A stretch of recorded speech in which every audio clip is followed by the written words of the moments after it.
عليكم ورحمة الله وبركاته وإن سلامي دمانتين مeel kasta aad joogtaan I hope dhammaantiina caafimaad qabtaan nimcaysantiin meel kasta xilli kasta iyo saacad kasta idinta Allah subxaana wa tacaala idinku xifdiyo welcome back soo dhawaad naga isku soo noqonay iyo another video caafimaad qabtaan ma nimcaysan waxaan ka rajeynayaa meel kasta aad joogtaan inaad nimco la ku jirtaan dhammaan walaalaha gadaan laga soo biiro welcome kusoo dhawaada meel idinka jecel yahay walaalaha hore welcome back dhammaantiin jazakallah khair fadlan videoga like noo saara subscribe and share kare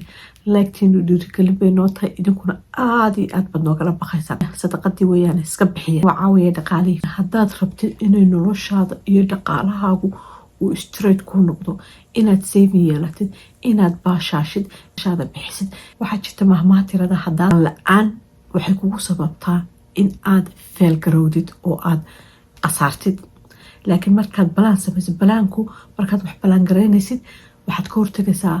qasaarihii iman lahaa qasaarokii alla maaha ilaahay wixii qadaray sagaal laakiin waxaynu inagu kaatiroonaynu ka hadlaynaa maaluhu ma aha how much money aad haysatid inta kusoo gasha maaha laakiin waa sidee baad u manage karaysaa lacagta kusoo gasha xagee kala aadaa so maanta insha allah bidmillahi karin haddaad rabtid inaad saving yeelatid haddaad rabtid inaad nolol fiican ku noolaatid haddii ilaahay waxa uu ku siiyay inaad wax ka dhigatid awlaadaada wax ka tagtid sadaqa ka baxsatid guri ka dhisatid 40 shay haddaad samaysid waxaa ballan ah in noloshaada inta aad nooshahay dhaqaalo dambe iyo warwar dambe aadan galayn insha allah bidmillahi karin haddaad mid ka boodid dhinacaas ayaad ka leecaysa oo ka daciifaysaa so 40 shay waxa weeyaan 40 akoon inaad aad yeelatid meel kasta adduunka joogtid aad horumar ku gaadhaysid haddaad rabtid weeyaan inaad dhaqaalaha aanad bini-aadmi u baahan waxaaga wax ka qabsatid waxaaga wax ka yeelatid adiguna nolol fiican aad ku noolaatid no matter how spender aad tahay haddaad tahay spender sidaydoo kale ama dadka jecel inay lacag spender garaan still waad samayn kartaa sidii aad rabtay family ha ama single ha doesn't matter still sidan way kuu shaqaynaysaa soo markaad lacagtaada kusoo gasho kaba soo qaado kale lacag $2,000 bishii kusoo gashay kharashka gurigaaga kirada fixed expense waxaynu dhahnaa kirada cuntada gaaska korontada daycare haddaad bixisid iskuulka sports carruurta hadday biyaha adeega banaanka cuntada laga cunay everything oo gurigaaga idinku baxda dhinaca kharashka ah 50% ilaa 60 inay ka badato maaha haddaad 50% aad samaysid nimco ilaahay weeye ka yar haddaad samayso 45 meesha digantayba ku xiranta iyo kharash ka baxa walba waxaad ogaataa moor kharashkaagu uu badan yahay moor lacagta kusoo hadha ayarta way iban 100,000 haddaad bishii samaysid ka haddii kharashkaagu uu yar yahay lacag yar oo kasta aad samaysid lacag badan baa kusoo hadhaysa kharashka guriga kugu baxa everything oo kharashkeena ah oo aan savingay waxaas ku jiran 60% inay ka bataan maaha $2,000 baa kusoo galay 60% waa $1,200 $1,200 inay kharashka gurigaaga wax kasta markaa isku darta inay ka badato maaha waa inay u dhaxayso 50 ilaa 60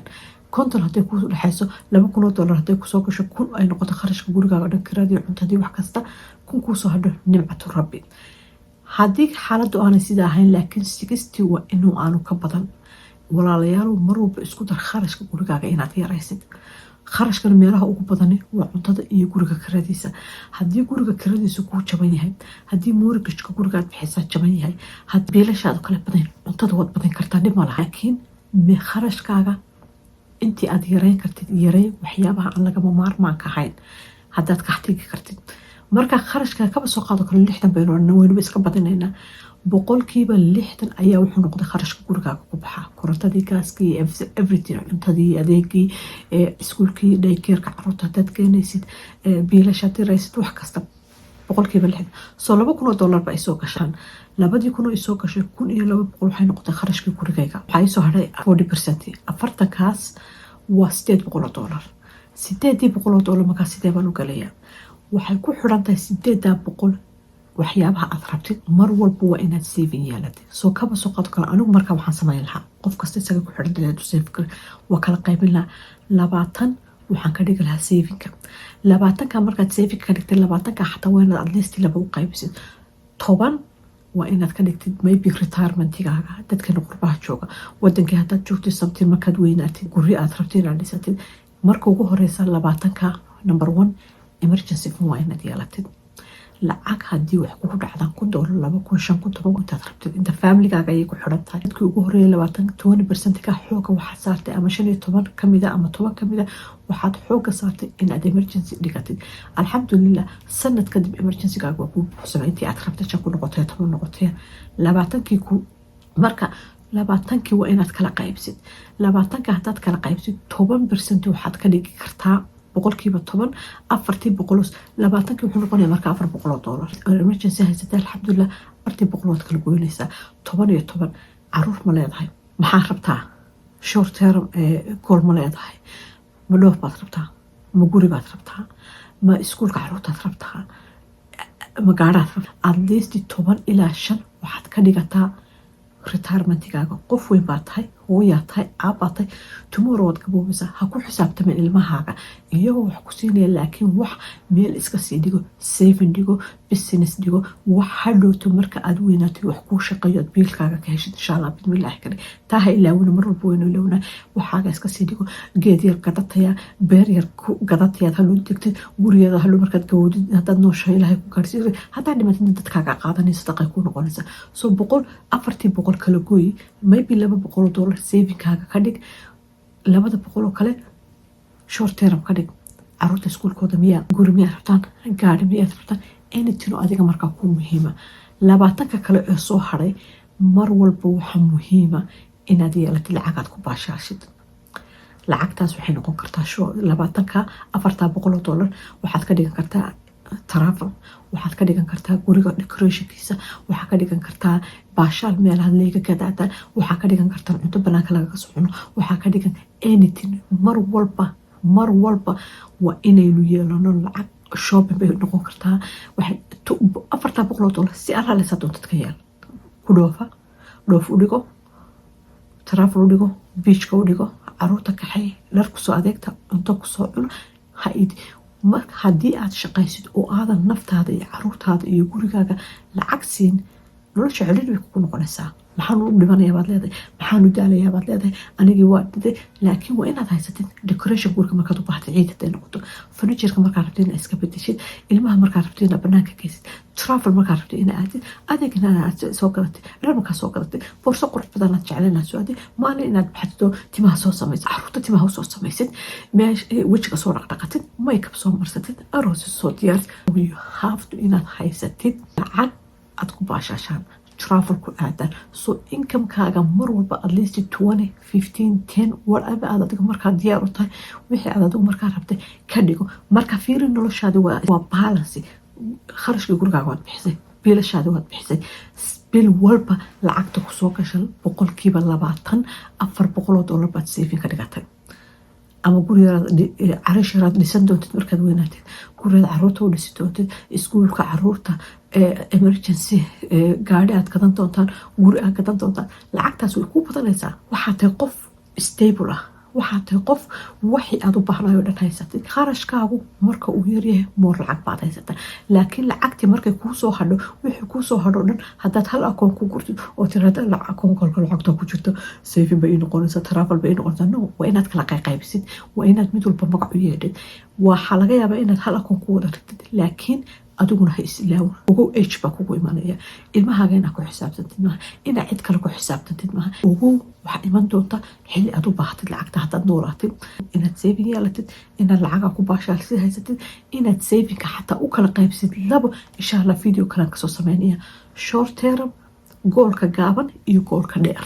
so mar walba lacagta savingkaaga kala qaybi u kala qaybi wixii adiga markaa ku muhiima maxaa kuu muhiima macunugaagiiba maanta 12 jiraad rabtaa inaad lacag iskuul ka bixisid wixii aad adigu rabta ayaad focus ka saaraysaa ama waad kala qaybin kartaa haddaan markaa wax emergency ay jirin laakiin mar walba emergency markaad haysatid 20%-ga kala qaybi lacagteena soo gashay boqolkiiba 60 waa markay ugu badato 70 inay noqoto 70 hadday noqoto 30 waxyaaba badan kuma qabanayso still waa fiicanta waa dhaanta dadkan waxba save karin laakiin kharashkaaga yaray lacag kusoo hadha adiga iyo gurigaaga ayay ku anfacaysaa so mar walba isku day kharashkaagu halkeebaan ka yareyn karaya guriga ka weynaadayo intaasoo biil aan bixinayo ma u qalmaa ma igu filan yahay kee ii muhiimsan inaan guri weyn deganaado iyo in lacag badan iisoo hadho isweydii waxa kuu muhiimkaa soo lacagta kuusoo hadhana waxaa kuu qabato lacagtan savinka waxay kuu noqon kartaa lacagaad business ka dhigatay waxaa laga yaabaa 20% ka 400 inaad kala qaybsid 200 u urursatid inaad business furatid sometimes nolosha aynu ku jirno uma baahna nolol in aynu nolol fiican ku jirna waa muhiim laakiin nolosha aynu ku jirno align ma ku tahay lifestyle-keena aynu haysano kharashkayna soo galo goolasha aynu leenahay meeshaynu aadayno shubad nolol fiican ku noolaan karta guri qurux badan deganaan karta xaafad fiican deganaan karta caruurtaada iskuul fiican aadi laaba qaali haysan karta nolol fiican ku noolaan karta sadaqa baxsan karta life fiican ku noolaan karta caruurtaada iskuulada magaalada ku qaalisan degan karaan guri fiican deganaan karta laakiin muhiimaddu waxay isugu soo dhamaanaysaa adigu sidee lacagta u manage karaysaa maxaase kuu muhiima which one guri weyn guri yar xaafad qaaliya spender kasta aad tahayna anigu weli spender baan hay weli maanta iyo maalintii hore isku mid baan hay waa jecel spenderka laakiin different muxuu yahay berigii hore waxba ma bajad garan jirin anigoo haadayaan geli jiray dukaanka anigoo haadayaan xogaaga sayfinka lasoo bixi jiray laakiin hadda waa sugaa everything aan u baahanahay shay kastoo qaaliya oo aan ka helo waa bajad garaynayaa waa gadanayaa waqti kasta ay ku qaadato